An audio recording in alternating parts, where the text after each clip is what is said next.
By 3:30, the parking lot at Riverside Elementary looked almost normal again. Kids spilled out the front doors, backpacks bouncing, teachers waving goodbye, minivans inching forward in the pickup lane. Almost normal. Commander Tasha Walker stood beside her new dark blue SUV, fingers resting on the cool metal of the door handle as she watched her twin boys race each other along the sidewalk. Marcus was winning, Miguel protesting that it didn't count because his shoelace was loose. A patrol car rolled past the entrance, lights off, siren giving a quick, lazy chirp as the officer waved at the crossing guard. Marcus froze. He spun back to her so fast his backpack swung sideways, small hands latching onto her forearm like someone had flipped a switch. Miguel went silent mid-complaint, eyes tracking the cruiser until it disappeared around the corner. "It's just a regular unit," Tasha said softly. "They're not here for us, baby." He nodded too fast, pretending he believed her. 6 months. 6 months since she'd been forced to her knees on this same asphalt. 6 months since Officer Eric Lawson's weight pressed into her back, while her son screamed from the back seat of the old Explorer the city kept for evidence. She hadn't parked in that exact spot since. Nobody really did. Even kids gave that slice of pavement a wider berth, skirting around it like it still hummed. Now there were cameras on the light poles and a brand new sign bolted near the entrance. No public arrests on school grounds without admin present. Policy born from her humiliation. Her phone buzzed in her pocket. Missed call, Emily Wright. A calendar alert slid across the top of the screen. Sentencing hearing. Lawson remarks due by 0900. The town had split into camps after the video. Some folks dropped off casseroles at the house where she and the boys had stayed that first week.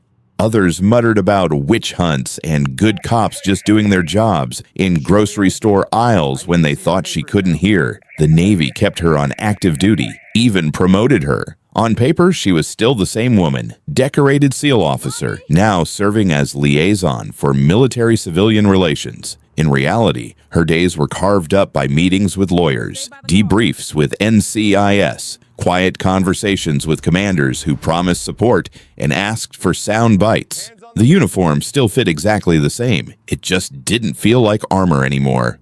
Tasha. A voice behind her made her turn. It was Mrs. Patterson, the Marine wife who'd shouted at Lawson that day. She held her phone against her chest instead of up in the air like before. "They asked me if I'd speak tomorrow. At the sentencing, I told them I'd already said what mattered in that parking lot." Tasha managed a small smile. "Then I guess it's my turn." Across the lot, Marcus and Miguel had gone back to their game, glancing over their shoulders every time a car door slammed. The afternoon sun caught the SUV's window, throwing back her reflection. Black military mom in crisp khaki, shoulders squared, eyes rimmed red from another night, wrestling with the same memory. She had survived combat tours, blast waves, and Hell Week. She had walked away from things most people only ever saw in movies. But that one afternoon in an elementary school parking lot was still the only time in her life someone had made her kneel in front of her own children. On the morning everything went wrong. Nothing looked out of place. Naval Station Riverside was waking up the way it always did. Reveille had come and gone. The flag was climbing the pole over headquarters, and the smell of burnt coffee drifted through the admin building as Lieutenant Commander Tasha Walker clicked through her slides in the small briefing room. A dozen junior sailors sat with notebooks open, the glow of the projector washing their faces in blue. "Port security is not a suggestion," Tasha said, laser pointer steady in her hand. "If somebody gets past that fence line because you were half asleep on watch, that is on you, and it is on me. I do not like things being on me. We clear?" A ripple of nervous chuckles. One of the younger seamen straightened like he had just been jolted. "Yes, ma'am." They answered in uneven unison. She checked the clock on the wall out of habit.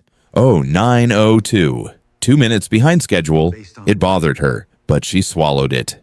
15 years of service had taught her that everything ran late eventually. The key was to look like it was exactly what you planned. She clicked to a slide with photos of vehicles, badge examples, base access protocols. Her voice stayed calm, even as she hammered home worst-case scenarios. It was the same tone she had used in Iraq, talking a scared E3 through defusing a roadside bomb. "Under fire," the guy said. She never raised her voice, never wasted a word. She was the one you wanted in the room when everyone else started to panic. Her office down the hall looked exactly like she did on paper.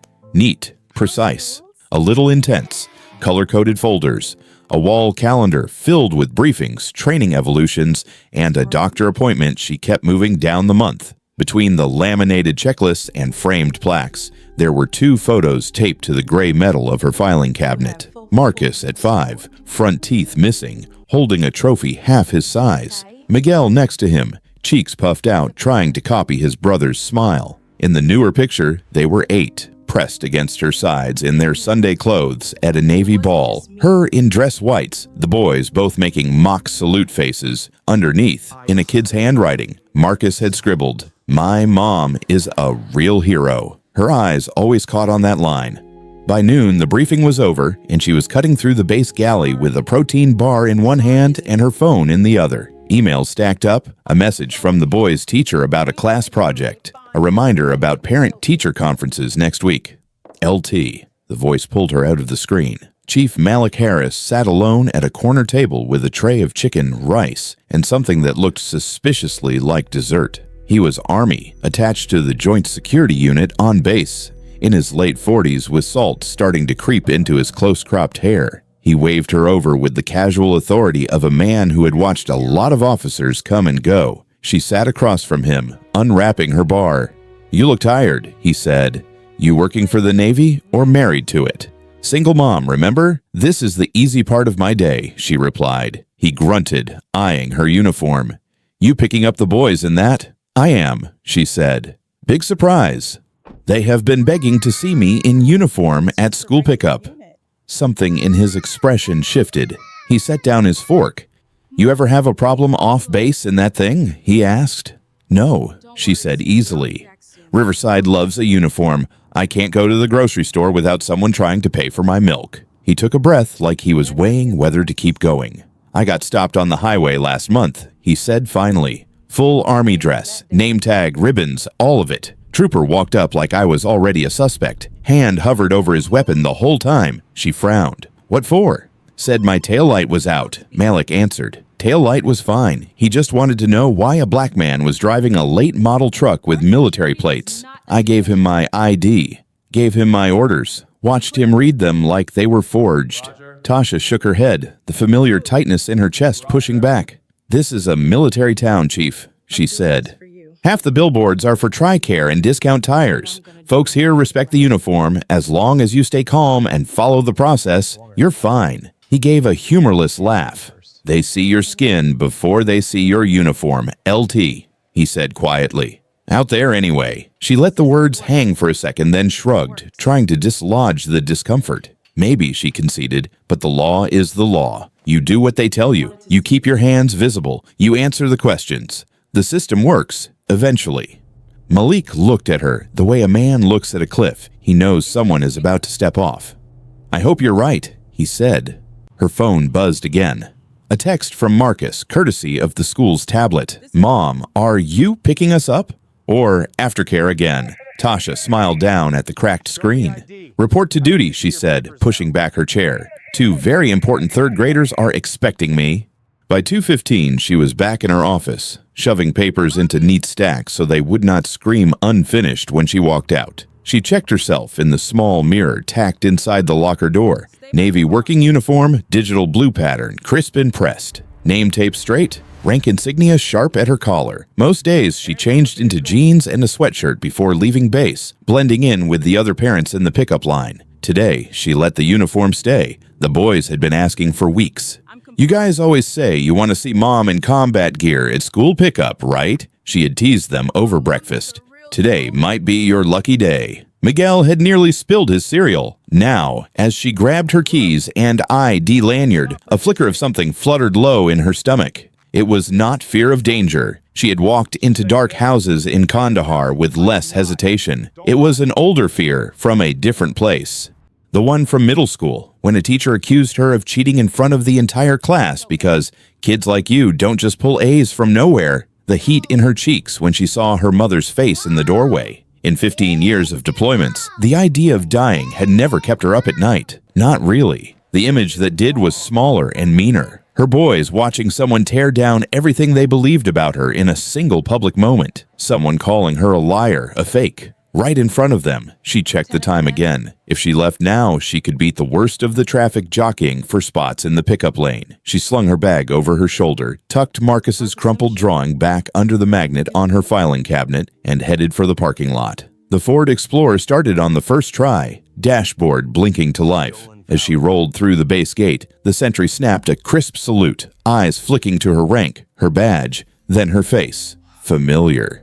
Respectful, the way it was supposed to be. The neighborhood between the base and Riverside Elementary was all trimmed lawns, little American flags on porches, and chalk drawings on the sidewalk. She turned onto Maple Street with the same automatic ease she used for a patrol route at sea. Up ahead, the school's brick facade came into view, the parking lot already filling with SUVs and minivans. She signaled, waiting for an opening. That was when she saw it. A black and white Riverside police cruiser sat parked at the far edge of the lot, angled just enough to see every car that came in. The engine was running. The officer inside had his elbow propped in the open window, sunglasses on despite the soft afternoon light. As she turned into the driveway, his head lifted. His gaze followed her slowly, tracking the navy plates, the base parking sticker, her uniform in the driver's seat. He did not nod. He did not look away.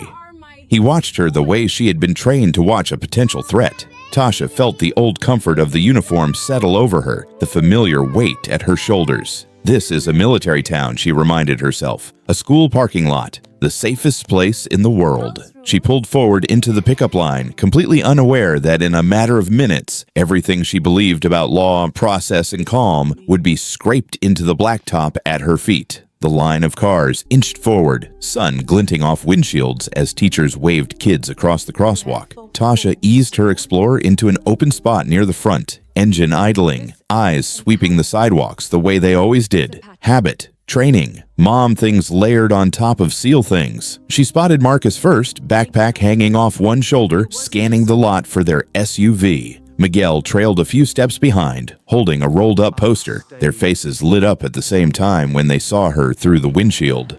Tasha felt her shoulders drop a fraction. This was the part of the day that made the early mornings and late nights worth it. She stepped out, closing the door behind her. The navy uniform caught a few glances, the usual mix of curiosity and respect. A couple of parents smiled politely. One guy in a ball cap gave a small nod. That was when she heard it. "Ma'am." The voice came from her left, edged with authority that did not ask so much as announce. Officer Eric Lawson was already walking toward her from the parked cruiser, hand resting close to his holster. His pale face was set in a way that made her think of checkpoints, of young soldiers looking for a fight because they were afraid of one. "I need to see some identification," he called out, loud enough for heads to turn. Tasha shifted her weight, so both hands were visible. Fingers relaxed at her sides. Her training slid into place like a familiar weapon. "Good afternoon, officer," she said. "Is there a problem?" "That is what I am trying to determine," Lawson replied. His eyes traveled from her boots to her collar, lingering on her rank. "We have had reports of someone impersonating military personnel in this area. Stolen valor is a serious crime." The words landed like a slap she did not let show. Behind him, Marcus and Miguel had stopped mid-step, confusion stamped across their faces. "Officer, I am Lieutenant Commander Tasha Walker, United States Navy," she said, keeping her tone level. "I have my military identification right here. If you will let me reach for it, I am happy to clear this up." She started to move her hand toward her pocket. "Do not move." The command cracked across the pavement. His fingers tightened on the grip of his weapon. A couple of parents gasped. Somewhere, a car door forgot to close. Tasha froze. Her heart kicked, but her voice stayed steady. Years of drills, of being told to breathe slow when everyone else was hyperventilating, wrapped around her like muscle memory. "I am not resisting," she said, enunciating every word so the people with phones out could hear. "I am complying with your instructions." In her head, another voice whispered, "Stay calm. Follow the process. Let the system work." Marcus took a hesitant step toward them. "Mommy," he called. "What is happening?" "Stay by the car, baby," she answered without taking her eyes off Lawson. "Everything is fine." It was not fine. His stare had gone from suspicion to something harder to read, like he was performing for an invisible audience only he could see. "Turn around and put your hands on the vehicle," he ordered. She hesitated just long enough to feel it. The choice. She could say what every cell in her body wanted to say. "Officer, you are out of line. Call your supervisor. Call the base." She could pull rank, reach for her phone, dial her commanding officer, and end this whole thing in 2 minutes. Or she could do what she had told a dozen young sailors to do when faced with civilian law enforcement. Do not escalate. Do not give them anything they can write down as resisting. Trust the process. She chose the second. Tasha turned slowly and placed her palms on the warm metal of the hood. The Explorer ticked softly under her hands. Behind her, Miguel's voice cracked high. "She did not do anything," he sobbed. "My mom is a real soldier." Someone near the back of the small crowd murmured, "Should somebody call the base?" She heard it. She let it wash over her and did nothing. The phone at her hip was suddenly very heavy. One call and this would stop. One call and she would be exactly what some of these parents already assumed about people in uniform, using the Navy to throw weight around. She swallowed hard. "If I stay calm, if I cooperate, this will sort itself out." It has to. Lawson grabbed her wrist and pulled them behind her, harder than he needed to. She stumbled half a step, caught herself before her knees hit the ground. "Stop resisting," he barked. "I am not resisting," Tasha repeated. "I am trying to keep my balance." The words did not matter. She could hear the shift around her, feel it in the way people sucked in air, the way phones were held a little higher. The narrative was already being written, and she was not the one holding the pen. He forced her closer to the side of the car. She could see her reflection in the window now, distorted by the curve of the glass. Navy blues, straight spine, eyes wide, not with fear for herself, but for the two small faces pressed against the backseat window, cheeks wet. "Everyone look at this," Lawson called out, his tone dropping in volume but rising in cruelty. "We got ourselves a fake soldier." A few parents flinched. Mrs. Patterson, the Marine wife, took an angry step forward before her husband's hand closed on her elbow. Tasha closed her eyes for a fraction of a second. This was no longer a misunderstanding that could be quietly fixed in a back office. It was a show, and she had agreed to be on stage simply by standing still. In that moment, she understood she had crossed a line she had never named for herself, the line between enduring indignity because you believe the system will correct itself and letting that same system turn you into a prop in its performance. By the time Lawson forced her down, the sound in the parking lot had turned strange. It was not just kids shouting and doors slamming anymore. It was the tinny click of record buttons, the rustle of people shifting, the low hum of a crowd trying to decide what kind of moment this was. Tasha felt the grit of asphalt bite through her uniform pants as her knees hit the ground. The fabric scraped, then tore. Dust and tiny pebbles clung to the navy blue pattern she had earned one deployment at a time. She did not look at Lawson. She did not look at the parents. She looked straight ahead at the front bumper of her Explorer, and in the warped chrome she could see what really mattered. Two small faces smashed against the inside of the windshield, Marcus on the left, Miguel on the right, both crying so hard their mouths were open without sound for a second. Their hands slapped the glass like they were trying to reach through it. "Mom," Miguel finally managed, voice cracking. "Mommy, get up." "It's okay," she lied, throat tight. "You are okay. Stay in the car." They were not okay. Every part of them knew it. She could see it in the way Marcus's eyes darted from her to the officer behind her and back again, round and wild like he was trying to solve a puzzle that should not exist. If Mom is a hero, why are they treating her like a criminal? Out on the perimeter of the scene, parents were reacting in real time. Mrs. Patterson had her phone up, recording with one hand and covering her mouth with the other. The Rodriguez kids huddled behind their mother as she whispered in Spanish that this was wrong, that the boys should not have to see this. Other parents backed away, eyes sliding down to the asphalt or up to the sky, anywhere but the woman in uniform on her knees. It was easier to pretend they had just been in the wrong place at the wrong time if they did not watch too closely. "You people see this," Lawson announced, his voice pitched just under a shout now, like a ringmaster. "Trash pretending to be military. This is what happens." Principal Jennifer Miller broke into a jog as she emerged from the school entrance, skirt swishing around her legs. She took in the scene in fragments. Navy uniform, handcuffs, crying children she recognized immediately, phones held aloft. "Oh my God," she breathed. Lieutenant Walker. She grabbed her radio with one hand and her cell phone with the other, brain splitting into two tracks. One called the district office. The other scrolled for the number she had for a community liaison at the base. "This is Miller at Riverside Elementary," she said, forcing her voice to stay even. "We have an incident in the pickup lot involving a parent in uniform and an RPD officer. I need guidance, and probably a miracle." Within an hour, group chats across the district were on fire. Some parents posted shaky videos and typed with shaking hands. "I cannot believe my kids had to watch this." Others counseled caution. "We do not know the whole story yet. Let the police do their job." Somewhere in between, military spouses began chiming in. "That is a legit Navy uniform. Those are real insignia. This looks bad." At the station, none of that noise had reached the back processing room yet. Lawson strutted through the double doors with the energy of a man who believed the story he was about to tell. He gave a quick rundown at the front desk, the words "stolen valor" and impersonating an officer dropping into the air with the weight of serious crimes.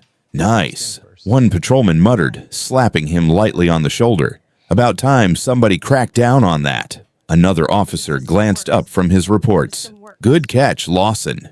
He soaked it in like heat from a space heater. Every attaboy layered on top of the shaky clips someone was uploading to social media outside. In the small processing office, Tasha sat on a metal chair, hands cuffed in front of her now, wrists ringed in red. Her back was straight anyway. Years of inspections and briefings would not let her slouch, even now. Officer Janet Mills rolled her chair closer to the counter, collecting Tasha's belongings into a plastic tray. ID, keys, phone, base access card.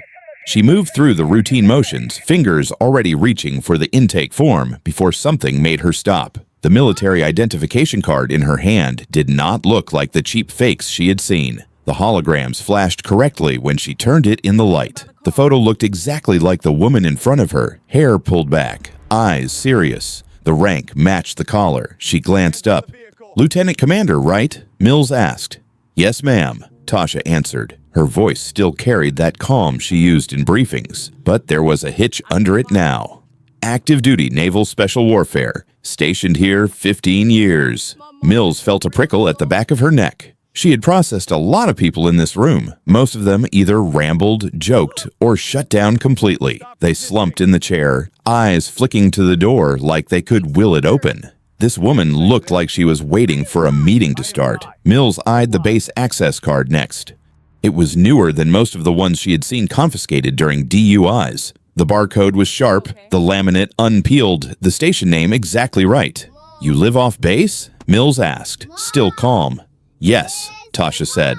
"A few miles from Riverside. My sons go to school there. They are 8. For just a second, the composure cracked. The last part came out quieter. "They watched the arrest?"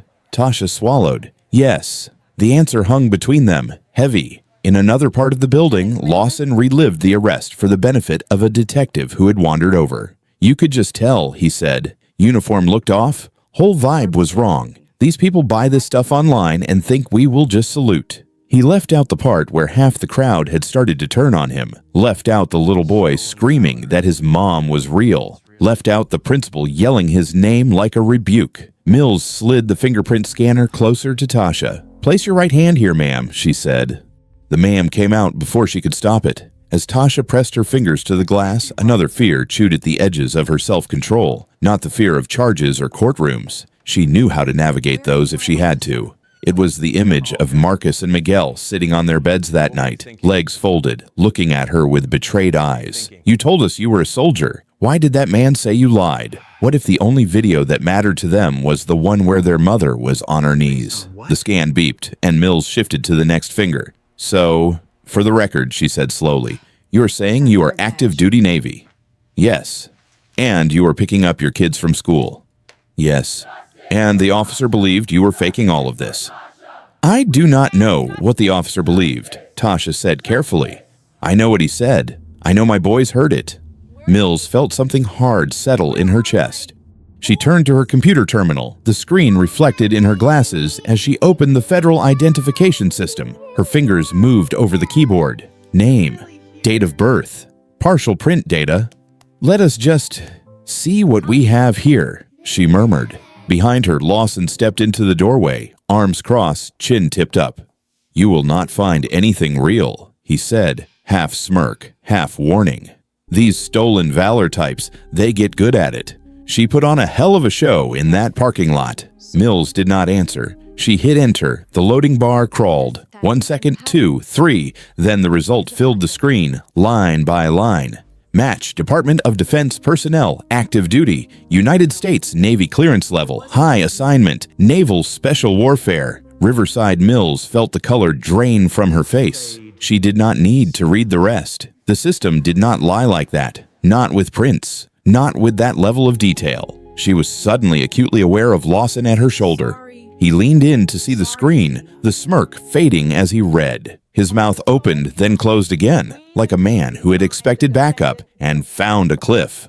In the processing chair, Tasha sat very still, staring at the cinder block wall. She could not see the words on the monitor, could not hear what Mills's heartbeat was doing in her ears. She only knew that whatever came next would not reach back in time and erase the look on her sons' faces when their hero was treated like a fraud. That part was already carved into them, into her. Some damages did not wait for a judge to make them official. The doors of Riverside Police Department swung open hard enough to rattle the glass. Every head in the lobby turned. You could feel the air change when they walked in. Captain Jessica Garcia in dark navy dress blues, ribbons in tight rows across her chest, and beside her, Master Chief David Hernandez, broad-shouldered, face carved into something that said he did not have time for nonsense.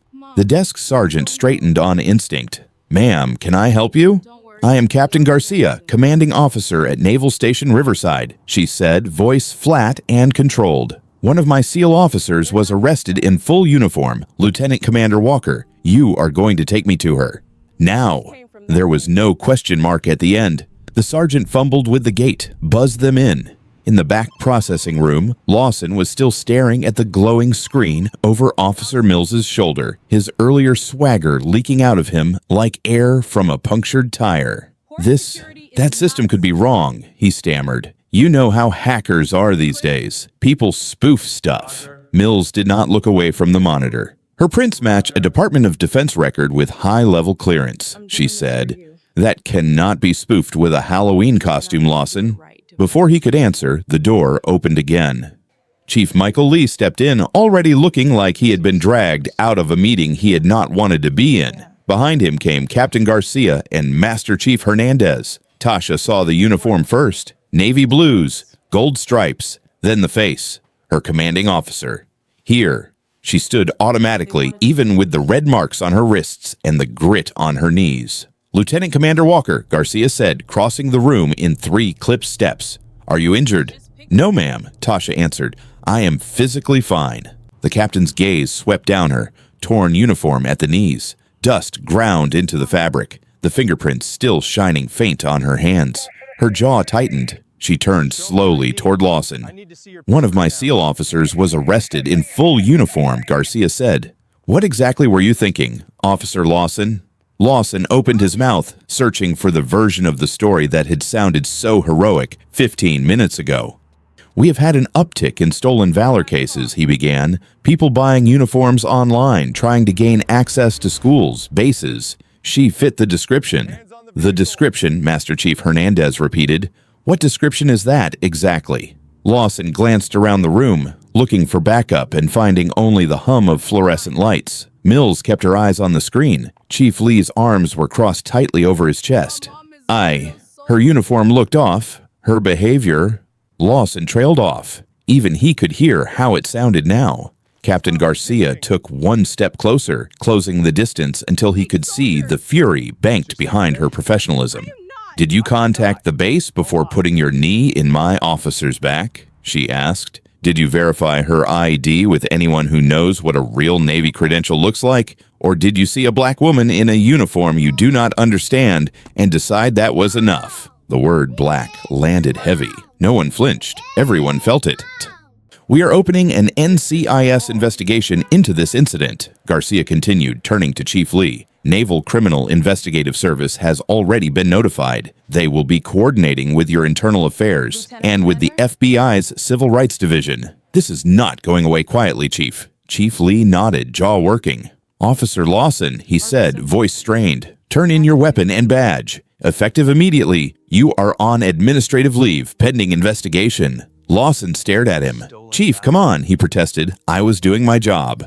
"No," Lee said, "you were doing something. We will let the federal government decide what to call it." In the middle of that storm, Tasha stood upright, feeling weirdly detached from the scene, like she had stepped outside her own body and was watching someone else's mess. "Lieutenant Commander Walker," Garcia said, softer now, "we're getting you out of here." Mills moved first, almost grateful to have something to do. She reached for the cuff key, fingers brushing Tasha's wrists with care. I am sorry, ma'am," she whispered, too low for anyone else. Tasha nodded once. "Not your call," she murmured back. 5 minutes later, she was walking down the hallway toward the front doors, flanked by a police chief who owed her an apology, a Navy captain who was already planning her next phone call, and a master chief who looked like he would happily carry her out if anyone tried to stop them. The doors opened again and the sound hit her before the light did. Voices. A lot of them. The sidewalk in front of the station was jammed. Military families in base hoodies and unit shirts. Parents from Riverside Elementary, some still in work scrubs, others in retail polos. Signs scribbled in marker, cameras on sticks, microphones with local station logos. Someone had printed a screenshot from the video and taped it to a poster board. Her on her knees, Lawson's hand on her shoulder, her sons blurred in the background. A chant started, uneven but growing. "Justice for Tasha. Justice for Tasha." She wanted to disappear, felt every eye latch onto the tear in her pants, the way she squinted at the sudden brightness, the red bands around her wrists. A reporter pushed to the front. "Lieutenant Commander Walker, do you plan to press charges?" he shouted. Another. "Do you think this was about race, about your service?" "Both?" Chief Lee stepped forward, hands up. "Folks, we will be making a statement later this evening," he said. "Right now, we need to let Lieutenant Commander Walker get home to her family." The word family snapped her back to the only thing that mattered. "Where are my boys?" she asked Garcia. "At the Rodriguez house," the captain replied. "Principal Miller and Mrs. Rodriguez coordinated with base family services. They are with people who care about them." The crowd parted for them like a wave. Tasha caught flashes of faces as she moved. Mrs. Patterson, eyes wet but burning. Mr. Jackson, the business owner who had watched from his truck and said nothing, looking like he had swallowed something sharp. A teenage girl holding a sign that said, "Respect our military moms." Back in the borrowed sedan that would take them to the Rodriguez home, the world shrank. Just 4 people, and the sound of her own breathing, too fast and too shallow. "They are going to want statements," Chief Lee said quietly from the driver's seat. "Internal affairs, the press, the DA's office. I will understand if you do not want to talk to any of us today, but..." Tasha stared out the window at the passing houses, porches, lawns. A kid on a bike who had no idea his town was now a hashtag. "My sons saw me in handcuffs," she said. "They heard a police officer call me a fake. Their questions get answered first. Everybody else waits in line." That night, at the Rodriguez home, the second wave of consequences rolled in. The living room smelled like arroz con pollo and laundry detergent. Kids' drawings covered the fridge. The TV was on low in the corner, some cartoon playing for background noise Miguel was not really watching. He and Marcus sat on the couch, pressed so close their shoulders were touching. When Tasha walked in, they flew at her like magnets, arms wrapping around her waist, faces buried in her uniform. "You came back," Miguel whispered, as if there had been a chance she would not. "I told you I would," she said, her throat burning. "I am right here." Behind them, Mrs. Rodriguez wiped at her eyes with the corner of her sleeve. Before Tasha could thank her, there was a knock at the door. Tasha tensed. Mrs. Rodriguez moved quickly to open it. This time, it was not police. Petty Officer Sarah Kim stood there in jeans and a base sweatshirt, hair pulled back, a grocery bag in each hand. Behind her were Senior Chief Marcus Reynolds and 2 more members of Tasha's SEAL team, faces familiar from too many late-night trainings and deployments. "We brought reinforcements," Sarah said, lifting the bags. "Food, board games, terrible jokes, whatever you need." Miguel peeked around his mother's side. "Are you Mom's soldiers?" he asked, eyes wide. Reynolds crouched down to his level. "We are your mom's teammates," he said. "She is the one in charge. For the first time all day, something like a real smile tugged at the corner of Tasha's mouth. They spilled into the living room, filling the small space with noise and movement. Someone put a casserole in the oven. Someone else pulled out a stack of Uno cards. Sarah sat cross-legged on the floor and let Miguel climb into her lap, handing him a deck of cards like it was a mission file. Rule number 1, Sarah told the boys. You always stack your +4s. Never show mercy. Marcus shot her a look. That is not a real rule, he said, but his voice had a hint of challenge in it. House rules, she answered, and this is our house now. In the kitchen, out of easy earshot, Reynolds leaned against the counter next to Tasha. You holding together? He asked, voice low. She stared at the tile for a long moment. I have been shot at, Senior, she said. I have been blown off my feet by things that did not have names yet when we got there. None of that got under my skin like today. He nodded, because bullets do what they are supposed to do. This did not. She exhaled hard. I told every sailor I ever trained to cooperate with police, she said, to trust the system, to be calm and respectful. And I did all of that, and my kids still watched me on my knees. Reynolds looked toward the living room, where the boys were arguing loudly about whether skipping someone twice in Uno was fair. They also watched a whole Navy unit show up for their mom, he said.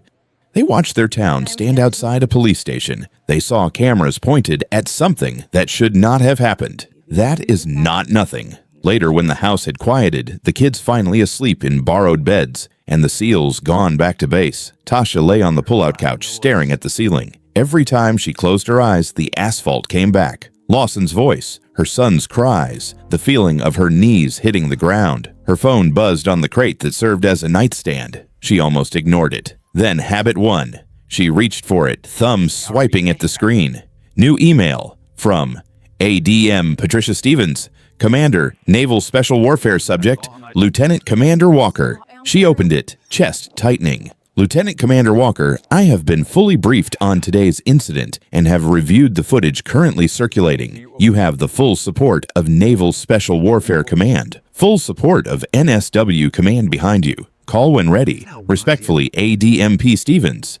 Tasha read it twice. The weight of the words settled over her, heavy in a different way than Lawson's knee. For 15 years, she had believed that all she had to do was keep her head down, do her job, and let the results speak for themselves. Stay out of trouble, stay out of the spotlight, let the system correct its own drift. Now, her 4-star boss was telling her the exact opposite. Her whole life, she had believed that if she just worked hard and stayed quiet, that would be enough. But for the first time, the highest-ranking person in her world was asking her to do something she had spent a career avoiding. Not to endure, not to disappear, to speak. The conference room at Naval Station Riverside felt more like a courtroom than a military space. The blinds were half closed, the overhead lights too bright, and a projector hummed in the corner, waiting.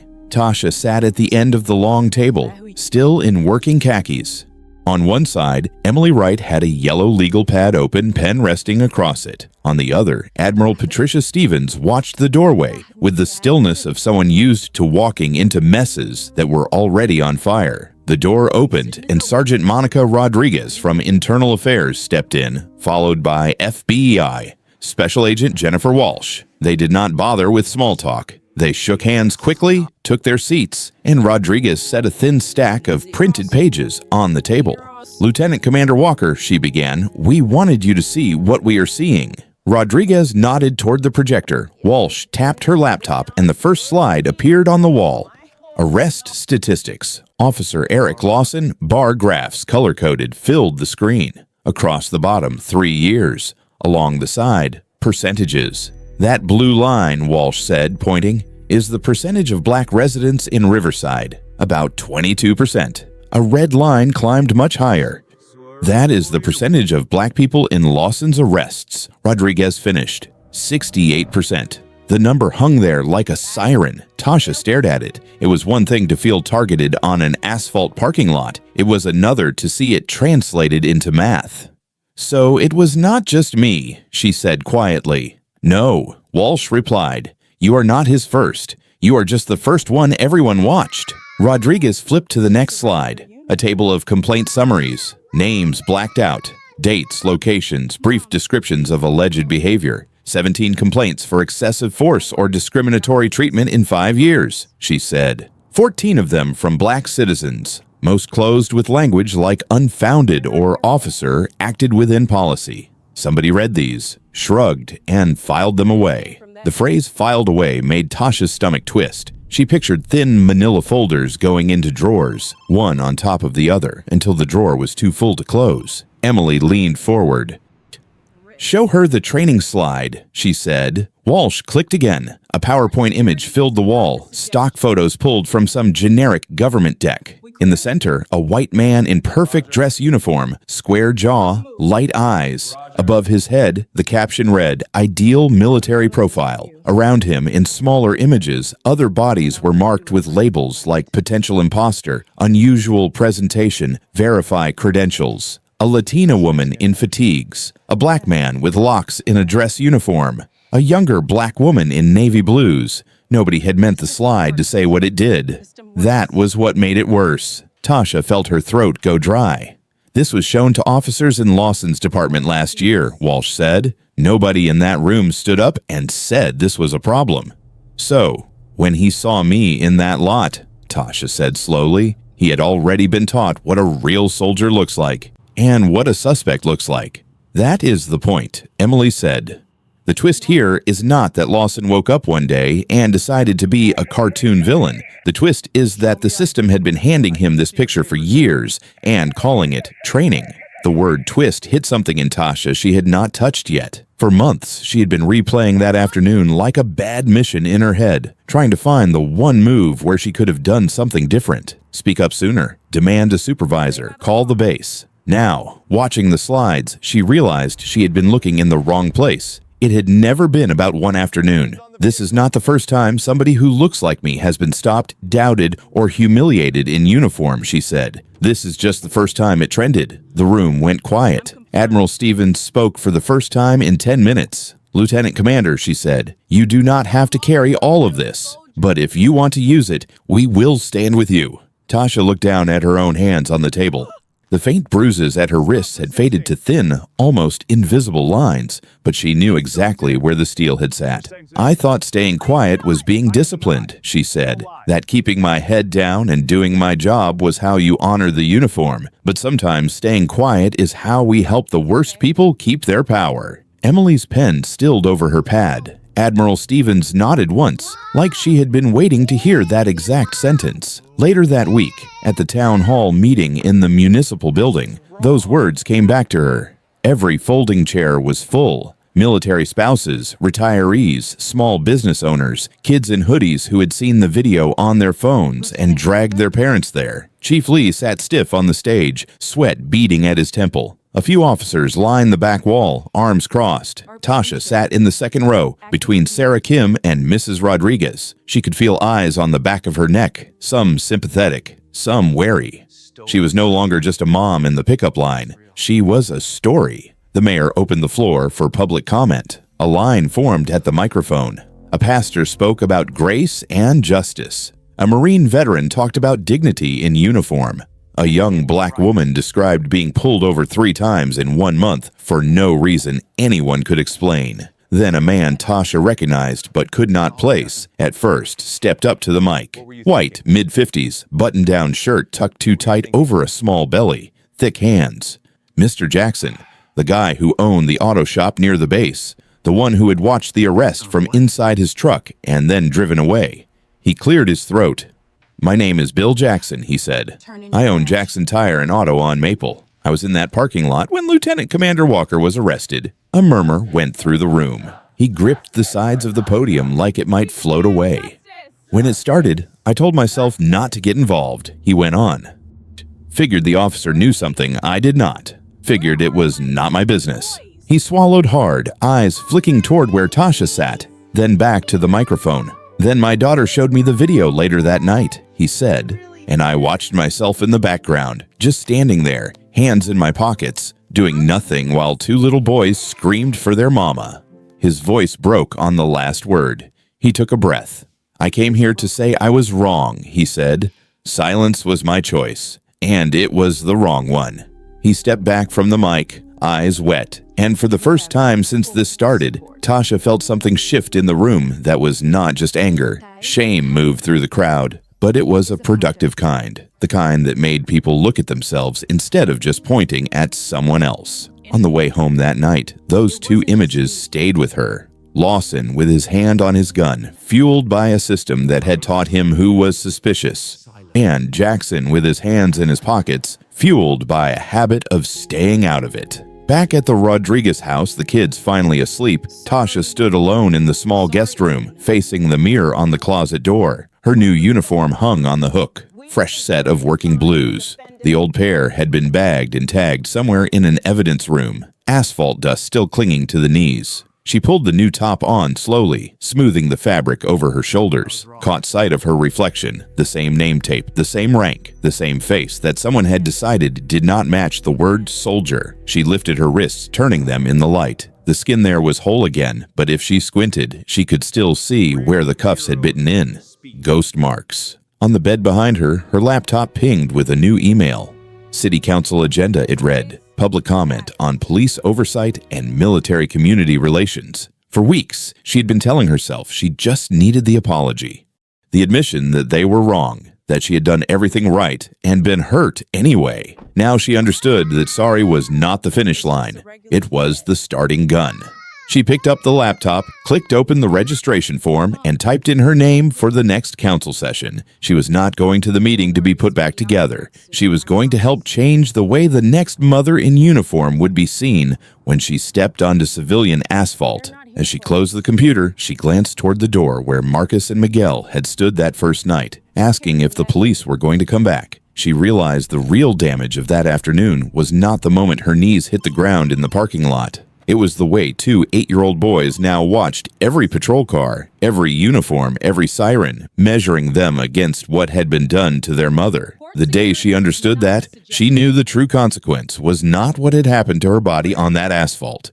It was how her children would see the world from that day forward. The federal courtroom was colder than it needed to be. Tasha sat in the second row behind the prosecution table, uniform perfect, hands folded in her lap. To her right, Emily Wright tapped a pen against her legal pad. To her left, Admiral Stevens and Captain Garcia sat shoulder to shoulder, a quiet wall of dark blue. At the defense table, Eric Lawson looked smaller without the badge. The tan line on his wrist where his watch used to sit stood out, a pale ring against the rest of his skin. His suit did not quite fit. United States versus Eric Lawson, the clerk read. Sentencing. Judge Patricia Morgan reviewed the charges in a calm, almost dispassionate voice. Willful deprivation of rights under color of law, civil rights violations, abuse of authority. The language was dry. The memories it conjured were not. The defendant's conduct was not a momentary lapse, she said. It was part of a pattern. When law enforcement officers target citizens based on race and ignore clear evidence of lawful conduct, they do lasting harm to individuals and to public trust. Tasha watched Lawson stare at the table, lips pressed together. She did not feel the rush of anger she had expected. What she felt was heavier, like looking at a cracked pillar in a building she had always been told was solid. Mr. Lawson, the judge concluded, I sentence you to 18 months in federal prison, followed by 3 years of supervised release. You will forfeit your eligibility for pension, and you are barred from future employment in law enforcement. A soft exhale moved through the gallery. Some people nodded. Nobody cheered. Do you wish to speak? Judge Morgan asked. Lawson stood. He glanced back over his shoulder, eyes skimming past the crowd until they landed on Tasha. His mouth opened. I was just doing my... He began, then stopped. Whatever justification he had leaned on for months crumbled under the weight of the courtroom, the recordings, the graphs, the faces. I was wrong, he said instead, voice rough. I cannot take it back. That was all. Later, the headlines would call him former officer sentenced in civil rights case. Neighbors would lower their voices when he walked past. Job applications would quietly disappear once someone Googled his name. He would pay for what he had done long after he left the prison gate, in ways no docket listed. Riverside Police Department had its own bill to settle. Federal oversight, monthly reporting on stops and arrests by race, community panels with real authority. Chief Lee lost 3 seasoned officers who refused to adjust to the new reality and retired early, complaining that the job was no longer the same. In coffee shops, a few people still muttered that the city had gone soft, that cops were being handcuffed by paperwork. For Tasha's family, the price came due at night. Marcus still stiffened when a patrol car rolled past, eyes tracking it until it was gone. Miguel's questions turned more pointed as he got older. If they could do that to you, he asked one evening, sitting at the kitchen table with his homework spread out, what can they do to us? She had no easy answer. The settlement check had arrived months earlier, numbers large enough to make her lawyer nod in approval. It would pay for college, for therapy, for all the practical things. It could not buy back the way her boys had once waved at police cars without thinking. The city changed, too. Academy classes filled with younger recruits talked openly about bias and community trust in a way older officers never had. Some people embraced it. Others rolled their eyes and used words like politics. Not everyone learned the same lesson or wanted to. One evening, back at the Rodriguez house for dinner, like old times, Tasha's phone buzzed with a new notification from Navy personnel. Promotion approved. Commander Tasha L. Walker. Assignment: Military-Civilian Relations Liaison, Naval Special Warfare. She read it twice, standing in the hallway outside her son's bedroom. Inside, Marcus and Miguel were tangled in sleep. Gangly arms and legs sprawled across Star Wars sheets. Faces soft in a way she did not see much anymore when they were awake. Commander, Liaison, Advocate. Titles that meant more responsibility, more meetings, more microphones, more chances to make sure what happened to them did not happen again. She rested her forehead against the doorframe, listening to the small sounds of their breathing, and wondered, not for the first time, if they had won or just survived. Some losses came with a verdict, locked into court records and sentencing reports. Others did not show up on any official paper at all. They just echoed, quietly but relentlessly, in the dreams of an 8-year-old who had watched his mother kneel on hot asphalt and never saw the world quite the same way again. A year later, the cafeteria at Riverside Elementary smelled like juice boxes and floor wax and nerves. A banner hung over the small stage, Courage and Community Essay Awards. Folding chairs were packed with parents, teachers, and a scattering of uniforms. A couple of Riverside officers sat in the back in pressed blues. 3 Navy officers, including Commander Tasha Walker, stood along the wall, not wanting to take seats from grandparents. On stage, Principal Jennifer Miller tapped the mic. Our first place essay, she said, is by Marcus Walker, 3rd grade, for his piece titled What Courage Looks Like Now. Marcus walked up in a too big button-down, his hair slightly crooked where Miguel had tried to help. He found his mom in the crowd, met her eyes for half a second, then unfolded his paper. When I was little, he read, I thought heroes were just people in uniforms. Soldiers, police, firefighters, the ones in cartoons. He paused, swallowed. But last year, I watched something that did not feel like a cartoon at all. I watched people who were supposed to protect us hurt my mom. And I watched other people stand there and not say anything. The room went very still. A couple of parents shifted in their seats. 1 or 2 stared down at their hands, seeing, whether they liked it or not, a sunny parking lot and their own phones raised. Now I think real heroes do not just wear uniforms, Marcus continued. They tell the truth even when their voice shakes. They admit when they were wrong. They stand up for people even if nobody claps for them. In the second row, Mr. Jackson's jaw clenched. He remembered his own words at town hall, the tremor in his voice as he called his silence by its name.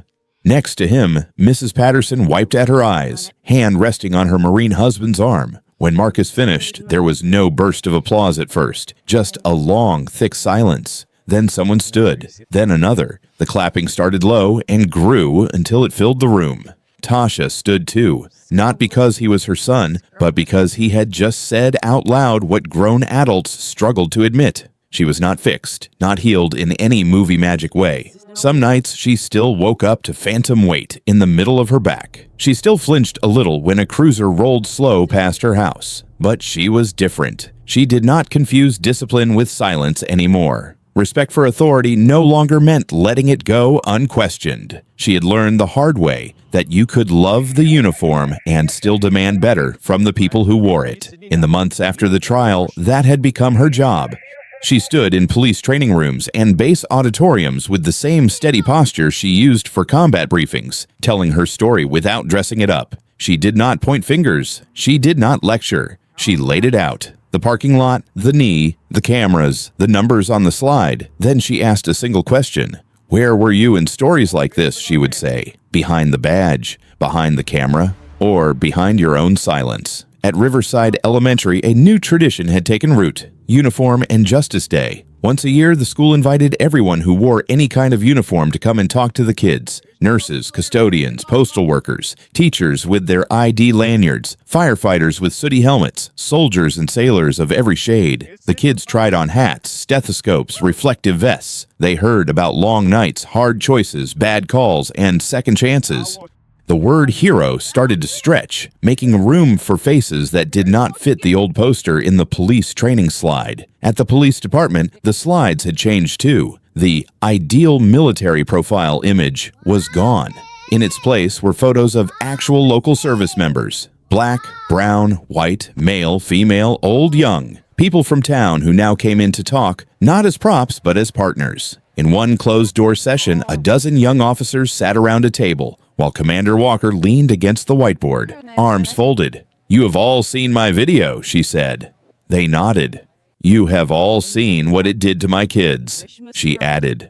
That landed heavier. She let the quiet sit for a beat, then spoke the thing that had been growing inside her since the day she watched her own body hit the asphalt on a stranger's phone screen. "Consequences do not show up just to punish us," she said. "They show up to reveal what we have been willing to ignore." Nobody wrote it down like policy, but a few of them felt it lock into place anyway. Not as a rule, as a mirror. Later that week, as the sun slid low over Riverside, the school parking lot looked almost ordinary again. Kids chased each other between cars. Parents checked their watches. A teacher waved goodbye with a stack of papers clutched to her chest. Up on the corner of the building, a small security camera blinked red in a steady, almost lazy rhythm. Watching. Recording, not as a threat, but as a quiet promise that this place mattered enough to be seen. If you stood there long enough, you could almost hear two different afternoons layered on top of each other, one with sirens and shouting and the scrape of fabric on rough pavement, one with laughter and engines and nothing more dramatic than a dropped backpack. That day in the lot had come and gone. The cuffs had been removed, the sentence had been handed down. People had moved on like they always do. But the echo of it stayed. It stayed in the way kids at Riverside talked about courage, in the way Mr. Jackson now stepped forward instead of back, in the way a new rookie paused before reaching for his holster and reached for his radio instead, in the way Marcus and Miguel still watched the world, a little older than they should have been, but a lot clearer too. Some echoes do not fade. We do not escape them. We grow up inside them. If this story made you stop for even a moment and ask where you would have been in that parking lot, then do one simple thing for the voices like Tasha's and Marcus's. Hit subscribe, leave a comment, share this with someone who needs to hear it, because the more of us who are willing to listen, the fewer families will have to learn these lessons the hard way.